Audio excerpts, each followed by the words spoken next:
Hello and welcome back to Inquisitor Martyr. Last time we knocked out another 2 missions in our Void Crusade, including a bonus mission. Next, we go here and then looks to be here. Which, what's this bonus give us? Nothing. But it is starting to ramp up in difficulty a little bit, which is fine. Yeah, because that will add a point of difficulty, that adds a point of difficulty, that'll add 2. Okay, so the goal is to effectively dodge as many of these as possible. That makes sense. Because I think these are like the, supreme missions. I think those are kind of like your end goals.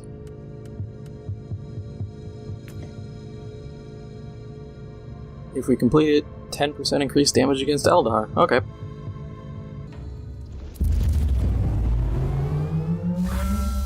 The enemies of the Imperium are infinite, and such a vast threat can only be fought with ingenuity. Target acquired. Shield the Master, and you will render a sea of burst helpless.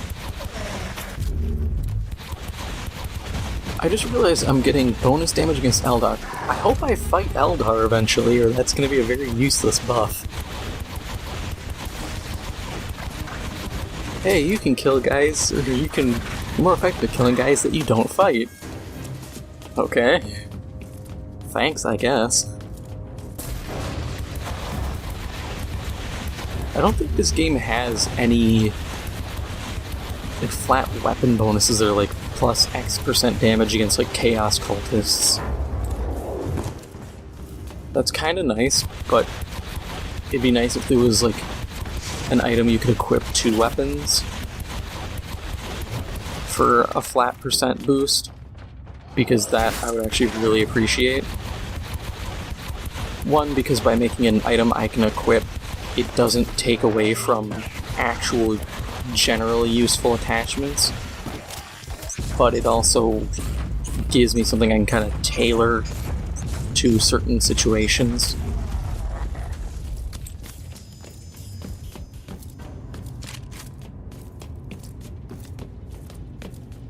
Plus, it's not like you can put a ton on. I think the most, I want to say it's Psalm codes, you can put multiple, that's what the slots are for. But it's not like you can put a ton on. The best you can do is 5, and I think those come at the cost of normal passives anyways. So it's not like I'm sitting here getting, stupid buffs on top of very specific targeted buffs, making it just an absolute butcher against a certain group. I think it would actually kind of balance out, but I guess the big thing is, how does it play in Void Crusades? Because if it trivializes them, that's a problem.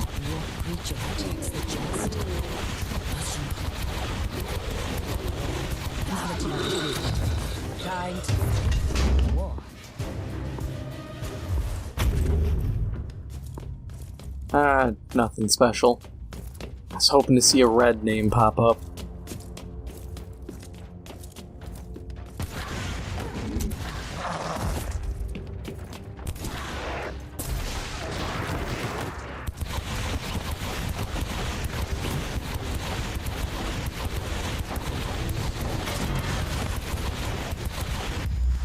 I've been looking at how I can maybe get a little more damage out of my build. The problem is, it's all reliant on just getting more damage, or like more skill points. I could sit here and remove all of my like fire and energy weapon damage, but considering I still run an energy weapon and like to have that fire damage in play, I don't really want to ditch it. Eventually, if I can, get a really good build going and have really good weapons, sure. But that's going to be like probably an absolute end game, level 100, no more points kind of deal.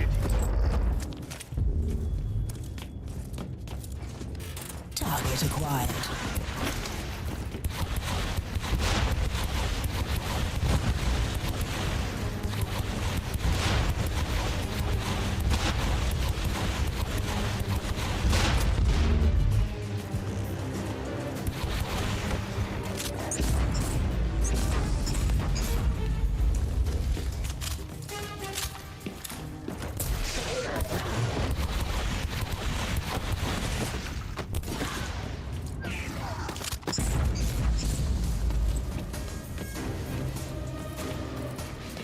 Yeah, this plasma gun is such a good horde clearer. I think I had one like this before.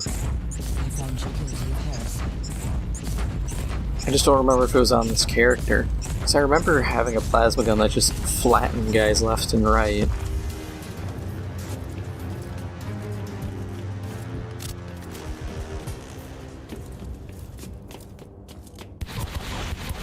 Oh boy. Grenade slinging chaos, Chosen. Come on. Clone yourself. I know you wanna. Unless you don't have the power. That's fine.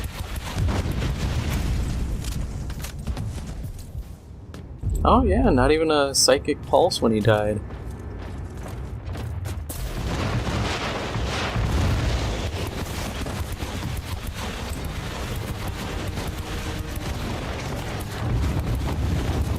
Imagine my shock.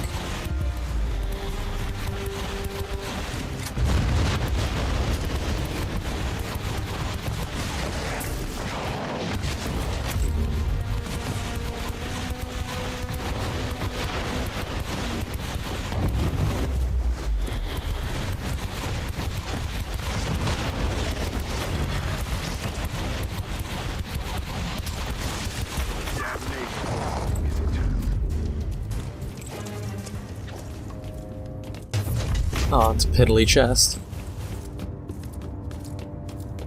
Yeah, those aren't the good ones. The ones that are like the little 4 posts sticking out like they're a fancy bed.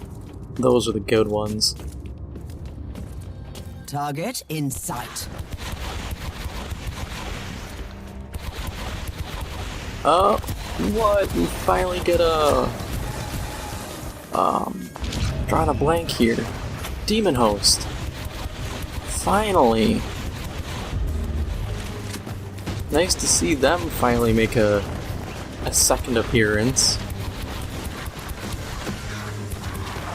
Man, why do the Void Crusades have all the, like, good bosses in them?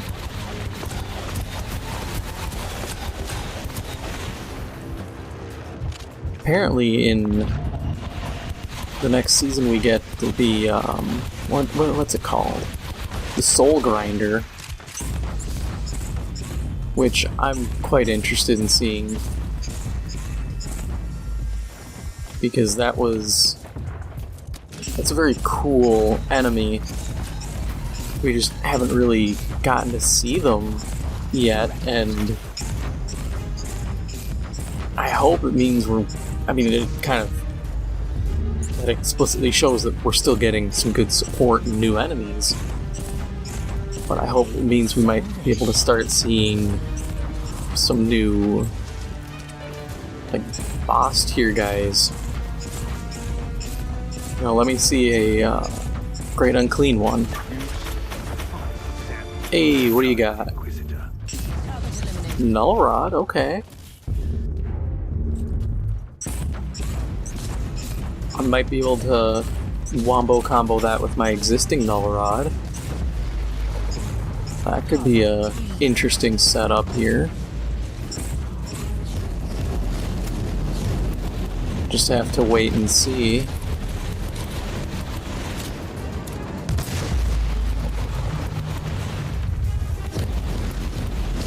Toxic entity, will you please die?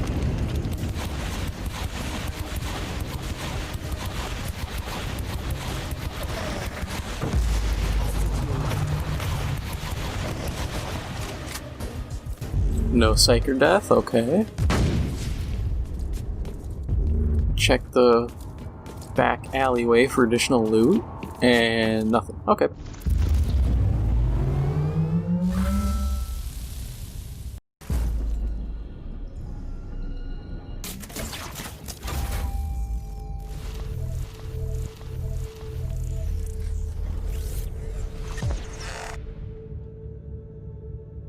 Okay, so we got 2 keys, and now... Yeah, now we have to fight the Eldar. That's fine. Oh yeah, it's just a purge. This will be pretty easy.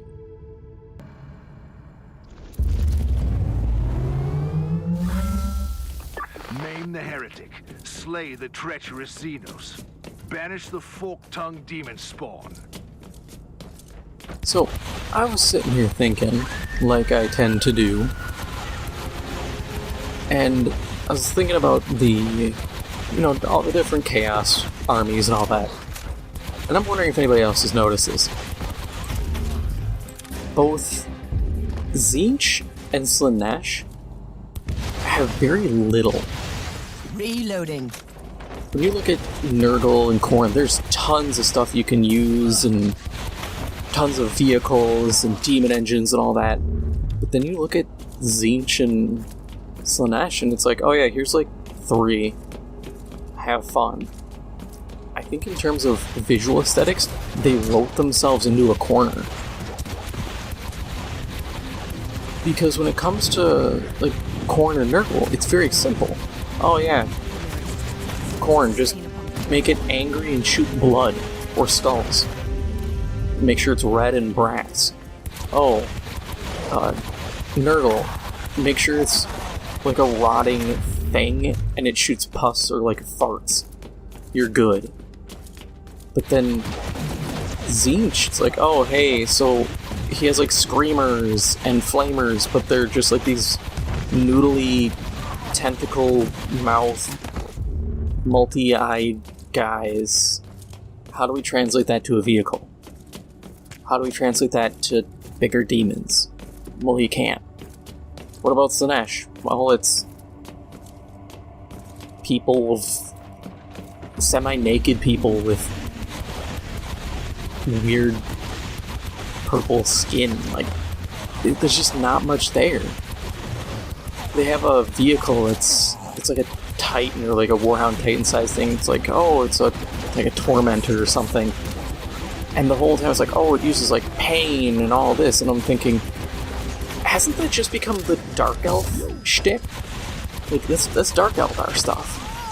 And I feel like they've accidentally handed over all of what Slaanesh's deal could have been, with the pain engines and pain amplifiers and all this stuff, and just accidentally handed it over, and now Slaanesh is just there. Which is kind of unfortunate, because it means half your Chaos gods are just kind of done. I'm sure you could come up with stuff, for sure, but I think a big problem is they just need to be effectively rebooted. Rebooted or just remade. Or new Chaos gods need to step in. Because as it stands, there's just not much you can do with them.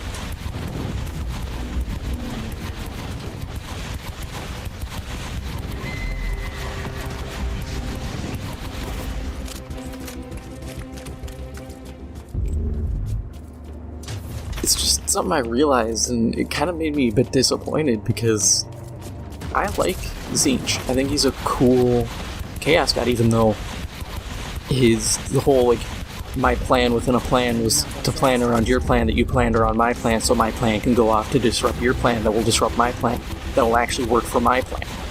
That kind of stupid planning is so boring, and it feels like every single bit is plot armor. Like, oh, we didn't predict this actually happening, so quick, BS it. No, it was my plan all along. No, it wasn't. Things went wrong. The trickster side, I think, is interesting, but you can't do a lot with that. You can't make armies based around a trickster.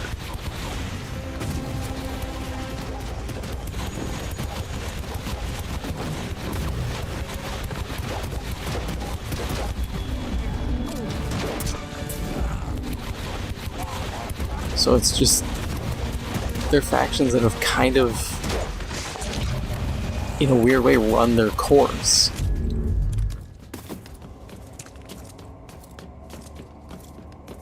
I think part of it is because the concepts they're supposed to embody are so limited in scope. Nurgle gets it easy. Disease. Okay, well, you can do a lot of different things with disease. Khorne, same thing. You know, martial combat, violence, very basic concepts. You can go a lot of different directions.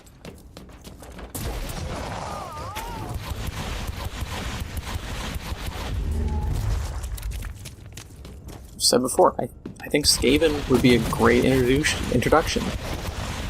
You know, have the Horned Rat form. That'd be interesting. Introduce an event.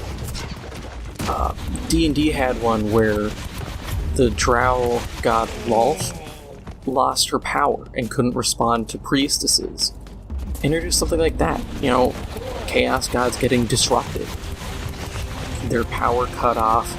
New chaos gods start to form.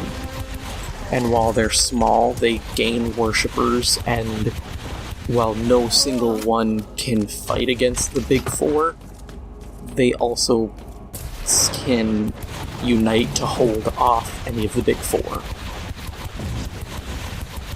You know, they have their petty squabbles and fighting amongst themselves, but there's more to it.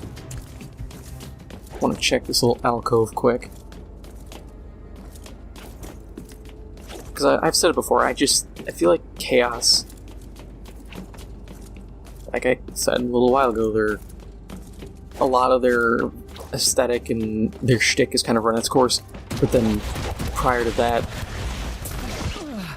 Chaos has kind of become bland. I feel like that's why there's such a push from Games Workshop for Necrons. That's why they've been such a big deal in a lot of the box sets and stuff, because Necrons are a little different. They never got, like, they've had stuff explaining them and kind of going into their backstory, but never too deep. My guess will be the next one we'll see for a faction getting major attention. I will say probably Dark Eldar, because they have gotten the least attention. It could be Tau, but I feel like Tau are in a good spot right now. They don't need a ton of extra attention. They do need some lore and general, like, progression in their overall story, but they don't need tons of new stuff right now. But that's just me. And of course I always go to bat for Skaven in space. I'd even take... it would be cheesy, but like a Lovecraftian faction. Squiddly tentacle heads and all. You know, anything to mix it up. Plus, I'd love to see, like, a Bloodthirster, or like a Taker of Skulls or something, throwing down against an Avatar of Cthulhu.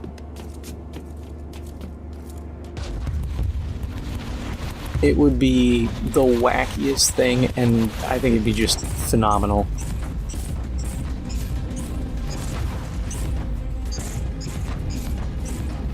Granted, it doesn't fit, but also in 40K damn near anything can exist.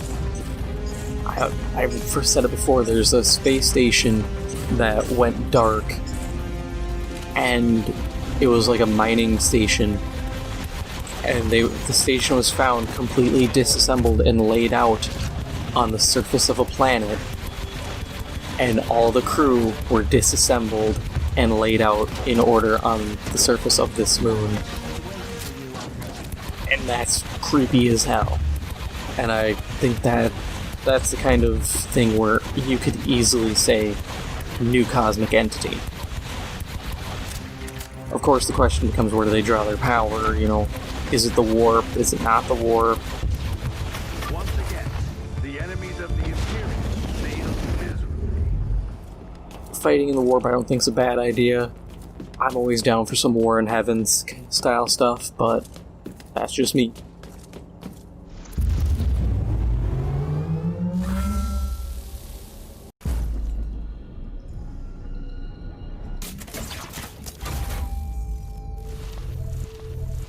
Ooh, relic shard. Everything else is okay. But that is all for now. If you enjoyed this episode, make sure to hit the like button. It helps out the channel a lot. And if you haven't already, make sure to hit the subscribe button. Thank you for watching, and I'll see you in the next one.